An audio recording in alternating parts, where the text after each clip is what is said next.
Like- Hi, good morning, guys. Welcome to Pandu English Academy. I am Bhagirath Godara with new video. आज हम class 10th के 10th lesson का 5th video study करेंगे। इसके पहले हमने 4 वीडियोस की स्टडी कर ली है। मैंने आपको पहले बताया था इस लेसन के अंदर फैमिली मैटर्स पे डिस्कशन है। फैमिली मैटर के बारे में एक इश्यू है जिसमें फैमिली की में ब्रदर्स के बीच में पार्टीशन का होना है। छोटा भाई जो कि शहर में रहता है, सर्विस लगा हुआ है, और बड़े भाई ने उसको पढ़ाने में, उसके पालने पोसने में, परिवार की डिग्निटी को बनाए रखने में काफी अच्छा कंट्रीब्यूशन किया। छोटा भाई उसकी काफी इज्जत भी करता है, लेकिन जो मंझली भाई हैं वो चाहते हैं कि कैसे ही परिवार का विभाजन हो। इसी बात को लेकर के लेसन किया गया है, और इसीलिए इस लेसन के अंदर सबसे पहले ही हमने देखा है कि बड़े भैया ने मजबूर होकर के अपने छोटे छोटे भाई को लेटर लिखा कि आपको गांव आना पड़ेगा क्योंकि यहाँ पार्टीशन होना अब जरूरी हो गया है। सो उस पॉइंट से लेकर के पार्टीशन तक की घटनाक्रम को इस लेसन में बताया गया है कि किस तरह से वो, जब उसने लेटर रिसीव किया तो उसने फील किया अपने भाई के प्रति, उसका क्या लगाव था। उसने अपनी कुछ कमियां देखी क्योंकि वो कुछ वर्षों से अपने भाई को लेटर नहीं लिख रहा था क्योंकि अपने काम में बिजी हो गया था, है ना। उस गांव भी नहीं जा पा रहा था। उसकी माँ ने भी उसकी कई बार कंप्लेन की कि आप गांव नहीं आते हो। इन सब बातों की फिर उसने अपनी पत्नी के साथ में बातें शेयर की, तो पत्नी भी इस बात के लिए तैयार थी कि हमें पार्टीशन चाहिए। लेकिन वो बाद में गांव जाता है और देखता है कि वैसे ही माहौल था जो कि आज से काफी साल पहले था। वो काफी देख करके इसमें इमोशनल हो जाता है। सो आगे बढ़ते हैं। आगे बढ़ने से पहले मेरा निवेदन है कि वीडियो को लाइक करें, सब्सक्राइब करें, शेयर करें, कमेंट करें, अपने फ्रेंड्स के साथ शेयर करें। देखते हैं आगे। Yes, a long list of all items were was made. अब यहाँ तक, इससे पहले तक की कहानी है कि अ, जिस शाम को उत्तर पे पहुंचा तो कोई ज्यादातर उस छोटे भाई का वेलकम करने के लिए नहीं आए जैसे कि पहले आया करते थे। भाई भतीजे जो थे, जो भतीजे भतीजियां थी, वो उसका वेलकम करने दौड़ के आया करती थी। वो भी उस दिन नहीं आए। मंजली भाई तो कहीं दिखाई भी नहीं दिए। उनकी भाभी जी बिल्कुल को देखने के तक नहीं आई, नमस्कार करने तक नहीं आई। तो काफी फैमिली के अंदर इस तरह का अलग का माहौल था। सो अगले दिन आफ्टरनून तक सभी आइटम्स की लिस्ट बना ली गई। नथिंग वॉज स्पेड, कोई भी चीज को नहीं छोड़ा गया। Neither the dinky wooden rice crusher, जो होता है ना डिंकी बोलते हैं, जो राइस को पीसने वाली लकड़ी की चक्की चक्की जैसी होती है, उसको भी नहीं छोड़ा गया। Note the little figures of the family idols, जो फैमिली आइडल्स के छोटे छोटे फिगर्स जो थे, छोटी छोटी मूर्तियां जो थी, उनको भी नहीं छोड़ा गया। आई सो माई एल्डर ब्रदर आइस, मैंने देखा कि जब सामान बीच में पड़ा था तो मेरे बड़े भाई वहां से उठे। He stood for a moment near the pile of the things and unfastened the strip of his wristwatch and placed it on the heap of with the other things. Author कहता है कि मैंने देखा कि मेरे भाई उठे और उन सभी चीजों के पास में आकर एक बार खड़े हुए, और उनके हाथ की कलाई में जो घड़ी बंधी हुई थी वो भी घड़ी उन्होंने खोल करके उन चीजों के साथ में रख दी। Perhaps a tear trickled down his cheeks, शायद उसमें उसकी आंखों से आंसू भी गिरे। With heavy Sai he left the place, और गहरी सांस लेते हुए उन्होंने उस स्थान को भी छोड़ दिया, वापिस चले गए। Then I had often heard him say that the father had bought him that wristwatch when he was in 11th class. Author कहता है कि मैंने उसको ये प्राय कहते हुए सुना था कि मेरे पिताजी ने मुझे ये घड़ी जब मैं 11th क्लास में था तब ला करके दी थी। But I also remember well in my MA final year that he had mortgaged that was to send me money to Delhi for an interview। लेकिन उत्तर कहता है कि मुझे ये भी बात अच्छी तरह से याद है कि जब मैं एमए में था तब मेरे भाई ने इसी घड़ी को मोर्टगेज किया था। मोर्टगेज का मतलब होता है गिरवी रख के लोन लेना। किस लिए? वो तो कहते हैं कि जब मैं एक दिल्ली में इंटरव्यू के लिए गया था तब मेरे भाई ने इस घड़ी को कहीं रख करके दे करके किसी को वहां से पैसे उधार लिए थे। He had sent me an amount of 1150 rupees. I remember clearly, मुझे अच्छी तरह से याद है। No one knows whether the wristwatch would come back to him or no। अब वो तो कहता है, छोटे भाई कहता है मुझे तो पता ही नहीं कि वो घड़ी उनके पास वापस कैसे आ गई। मतलब उन्होंने पैसे चुकाए होंगे तभी तो वापिस उसे मिली होगी। His action seemed symbolic on his snapping all his attachment with the past। और इस तरह का उनका जो व्यवहार था वो लग रहा था कि वो जो इसके पास के जितने भी अटैचमेंट था उसको स्नैप करना चाह रहे थे। आगे बढ़ते हैं। I was silent. My elder brother-in-law, my elder sister-in-law was in the backyard. My second brother was often whispering things into his wife's ear and was there taking his place with us। है ना। Elder sister इन लोग घर के पीछे में थी और बड़े भाई जो मंझले भाई थे वो प्राय अपनी अपनी वाइफ के कान में कुछ बार बार बोल रहे थे, कुछ डिस्कस कर रहे थे। It was like the butcher's knife going to be stun to the stone to sharpen itself. और ऐसा लग रहा था कि जैसे बाउचर का नाइफ जो होता है ना उसको पत्थर पर के शार्प तेज की धार बनाई जाती है कि वो छोटे भाई मंझले भाई और भाभी जो थे अपने अपने भैया बड़े मंझले भैया को एक बाउचर के नाइफ के रूप में साफ कर रही थी।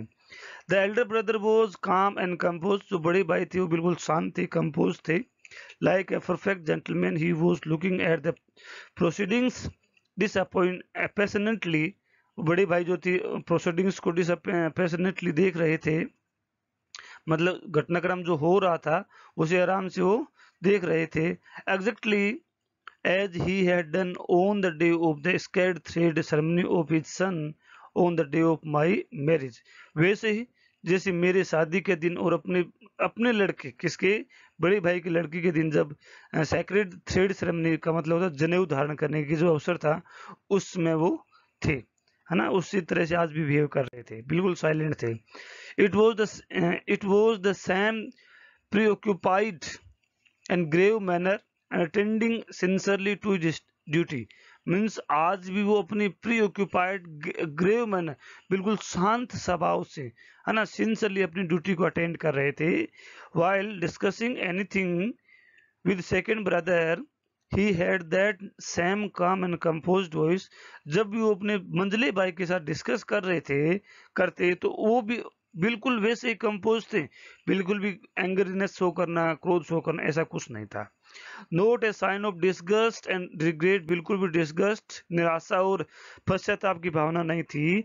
I remember the year the father died we had to live under a great financial state. Author कहता है, छोटा भाई कहता है कि मुझे याद है अच्छी तरह से जब हमारे फादर की डेथ हुई थी तब हम बहुत ही फाइनेंशियल स्ट्रेस के अंदर जीवन यापन कर रहे थे। It was winter and chill was as its height. का मतलब सर्दियां अपने परम पर थी, सर्दियां अपने चरमोत्कर्ष पर थी, बहुत तेज सर्दी थी। दिसंबर जनवरी का मंथ था। We had limited number of blankets. हमारे पास बहुत ही कम ही घर में ब्लैंकेट्स थी। The cold was so biting and particularly at the midnight that one blanket was not enough for one। है ना, वो सर्दी इतनी तेज थी, स्पेशली मिडनाइट को इतनी तेज हुआ करती थी कि एक कंबल से एक आदमी का भी काम नहीं चल पा रहा था। एक कंबल एक आदमी की भी सर्दी नहीं रोक पा रही थी। That night I was sleeping in passage room. उस दिन मैं गलियारे में सोया हुआ था। When I woke up in the morning I found my elder brother's blanket on me. Author कहता है कि जब मैं सुबह उठा तो मैंने पाया कि मेरे बड़े भैया की जो ब्लैंकेट थी वो मेरे पे पड़ी थी। विदाउट एडेड टू माइन, मेरे वाली भी तो मेरे पे थी, आप वाली भी उन्होंने मेरे को उड़ा दी। अर्ली एट डोन, डोन का मतलब होता है मॉर्निंग, जल्दी सुबह। डोन का मतलब ये डाउन नहीं है, DOWN होता है, ये DAWN है, ये इसका मतलब मॉर्निंग, जल्दी सुबह। He had left for the field without a blanket on his shoulder। और अगले दिन सुबह बिना किसी ब्लैंकेट को अपने खेत चले गए। If he had been asked why, he would have surely said in his usual manner that I did not feel cold। यदि उनसे कोई पूछता कि आप बिना कंबल के खेत क्यों गए तो वो हमेशा यही कहते कि नहीं मुझे सर्दी नहीं लगती है, वो ऐसा कहते हैं। आगे हम पढ़ते हैं। Now I have a comfortable incomes. अब ऑथर कहता है कि मेरे पास कंफर्टेबल इनकम है, मैं से पैसे कमा रहा हूँ। It had never occurred to me to think of buying any warm blanket for my elder brother.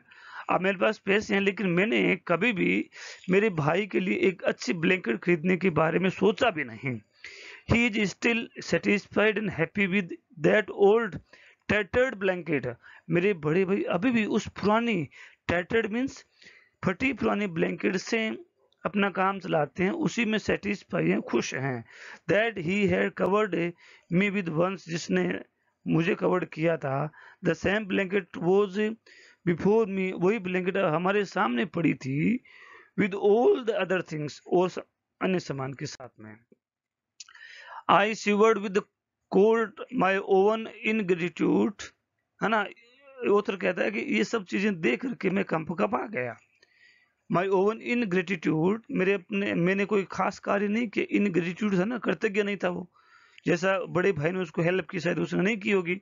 The process of division was finally over, इस तरह से डिवीजन का जो प्रोसेस था वो ओवर हो गया, है ना। Whatever the second brother demand my elder brother agree to it with a smile, जो कुछ भी मंझले भाई ने, सेकंड ब्रदर मीन्स मंझले भाई ने डिमांड की, मेरे बड़े भैया ने स्माइल के साथ उसे दी थी। My second brother proposed to buy the share of the land, है ना। My second brother proposed to buy the share of land that was given to me. Author कहता है कि मेरे मंझले भाई ने मेरी जमीन को खरीदने का, जो हिस्सेदारी मुझे मिली थी उसको खरीदने का मुझे ऑफर किया। Offer 18,000 rupees as a price, और 18,000 उसकी प्राइस की। Then in the evening my elder brother took me along with him to show me the paddy field that were to be mine, है ना। शाम को मेरे बड़े भाई, मेरे छोटे भाई के साथ में मुझे अब खेत लेके गए, मुझे दिखाने के लिए कि आपकी हिस्सेदारी किस तरफ है।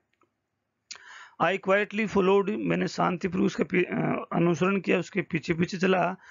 We moved from boundary to boundary, है ना, हम चलते गए।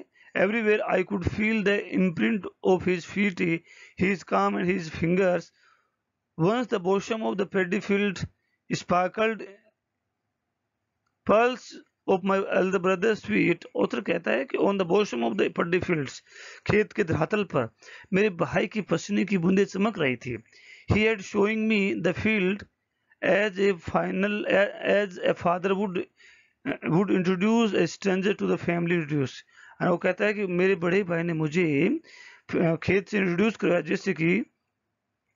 जैसे कि मेरे फादर स्ट्रेंजर को इंट्रोड्यूस करवाते थे। देन